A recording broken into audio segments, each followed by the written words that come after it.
انوکھی شہزادی۔ پیارے بچوں، آپ نے شہزادوں اور شہزادیوں کی بہت سی کہانیاں سنی ہوں گی۔ ان کے محلات، زیورات، طرح طرح کے کپڑوں اور کھانوں کا سن کر ایسا لگتا ہے کہ وہ کسی اور دنیا کے لوگ ہیں۔ لیکن آج ہم آپ کو ایک انوکھی شہزادی کی کہانی سناتے ہیں۔ شہزادی اپنے گھر میں سب سے چھوٹی تھی، سب کی پیاری، سب کی لاڈلی، لیکن پیار نے نہ اس کو بدتمیز بنایا اور نہ ہی ضدی۔ شہزادی کو اپنے ابو سے بہت محبت تھی۔ وہ شکل اور انداز میں بالکل اپنے ابو سے ملتی جلتی تھی۔ اگر اس کے ابو پریشان ہوتے تو وہ بھی پریشان ہو جاتی۔ اگر کوئی اس کے ابو کو ستاتا تو وہ اداس ہو جاتی۔ شہزادی نہ کھیل کود کی شوقین تھی اور نہ ہی اچھے اچھے کھانوں، زیور اور کھلونوں کی، بلکہ بچپن سے ہی سنجیدہ تھی۔ اسے معلوم تھا کہ اس کے ابو بہت بڑے آدمی ہیں، بڑے آدمیوں کو بڑے کام کرنے ہوتے ہیں، اس میں مشکل بھی آتی ہے اور اس مشکل کا مقابلہ پورے گھر کو مل کر کرنا ہوتا ہے۔ اس کی امی بھی ایسی تھیں، ہر کام میں ابو کا ساتھ دینے والی، ہمت بندھانے والی۔ ایک بار دشمنوں نے شہزادی اور اس کے سارے خاندان کو ایک گھاٹی میں بند کر دیا۔ وہاں کھانا پانی کچھ نہ تھا۔ شہزادی نے اپنے گھر اور خاندان والوں کے ساتھ پتے ابال ابال کر کھائے اور گزارا کیا۔ کچھ عرصے بعد اللہ نے شہزادی اور اس کے گھر والوں کو اس مشکل سے نجات دی۔ تھوڑے ہی دن گزرے تھے کہ شہزادی کی امی کا انتقال ہو گیا۔ شہزادی بہت اداس ہوئی۔ دشمن اب اس کے ابو کو اور بھی ستانے لگے۔ تنگ آ کر ایک روز انہوں نے اپنا گھر چھوڑ دیا اور سب کے سب دوسری جگہ جا کر رہنے لگے۔ یہاں حالات اچھے تھے، اب شہزادی بھی بڑی ہو گئی تھی۔ شہزادی کے ابو نے اس کی شادی ایک ایسے نوجوان سے کی جو بہت بہادر اور عقل مند تھا، لیکن نہ اس کے پاس پیسے تھے نہ ہی اچھا گھر۔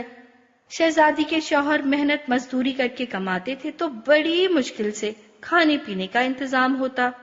شہزادی کے ابو نے اسے سمجھا دیا تھا کہ میں نے تمہاری شادی اپنے خاندان کے سب سے اچھے آدمی سے کی ہے، اس لیے مال و دولت کی فکر نہ کرنا۔ شہزادی نے اپنے ابو کی بات کو یاد رکھا۔ وہ صبر اور شکر سے گزارا کرتی رہی۔ گھر میں ایک چمڑے کا تکیا تھا جس میں کھجور کی چھال بھری تھی، پانی کا ایک مشکیزہ تھا اور ایک چادر جس کو سوتے وقت آدھی نیچے اور آدھی اوپر اوڑھ لیتے۔ شہزادی کو اللہ نے 2 پیارے پیارے بیٹے دیے۔ اب تو اس کا سارا وقت گھر کے کام کاج اور بچوں کی دیکھ بھال میں گزرتا۔ وہ جھاڑو لگاتی، کنویں سے ڈول کھینچ کر پانی بھر لاتی، چکی پیستی، آٹا گوندتی اور روٹی پکاتی۔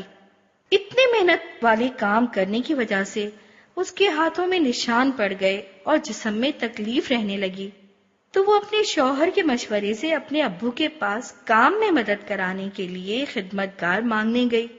شہزادی کے ابو نے اپنی لاڈلی بیٹی کو سمجھایا کہ غلام تو کچھ اور ضرورت مند لوگوں کے لیے ہیں، اور اسے اللہ کے ذکر کا مشورہ دیا۔ وہ واپس لوٹی تو اس نے اس بات کو یاد رکھا۔ صبح سے شام تک کام کے دوران اس کے ہونٹ اللہ کے ذکر سے ہلتے رہتے تھے۔ شہزادی کے ابو جب کبھی بھی سفر سے آتے تو سب سے پہلے اس سے ملنے جاتے، شہزادی کا ماتھا چومتے، اس کے لیے دعا کرتے۔ شہزادی بھی انہیں اپنی جگہ بٹھاتی اور ہر طرح سے ان کا خیال رکھتی۔ ایک روز گھر میں سب کا روزہ تھا۔ پورے دن کی محنت کے بعد شہزادی کے شوہر کو تھوڑی سی جو ملی۔ اس نے اسے پیس کر آٹا گوندھا اور روٹی بنانے لگی۔ افطار کا وقت ہوا تو ایک فقیر آ گیا۔ شہزادی نے سارا کھانا اسے دے دیا اور سارے گھر نے پانی سے روزہ افطار کیا۔ اگلے دن پھر سب کا روزہ تھا۔ عین افطار کے وقت ایک یتیم آ گیا اور سارا کھانا اسے دے دیا گیا۔ پھر تیسرے دن یہی ہوا۔ افطار کے وقت ایک قیدی آ گیا، ایک بار پھر سارا کھانا اسے دے دیا گیا، اور شہزادی کے گھر سب نے پانی سے روزہ افطار کیا۔ پیارے بچوں، آپ ضرور حیران ہوں گے کہ یہ شہزادی کون تھی اور اس کا تعلق کس ملک سے تھا۔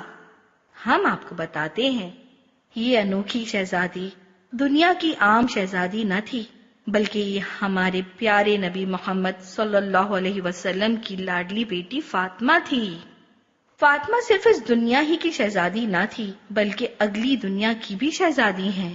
رسول اللہ صلی اللہ علیہ وسلم نے بتایا ہے کہ فاطمہ جنت کی عورتوں کی سردار ہوں گی اور جنت میں اللہ انہیں وہ سب کچھ دے دے گا، سونا، چاندی، زیور، کپڑے، عالی شان محل، جو شہزادیوں کو ملتے ہیں۔ تھی نا واقعی میں شہزادی؟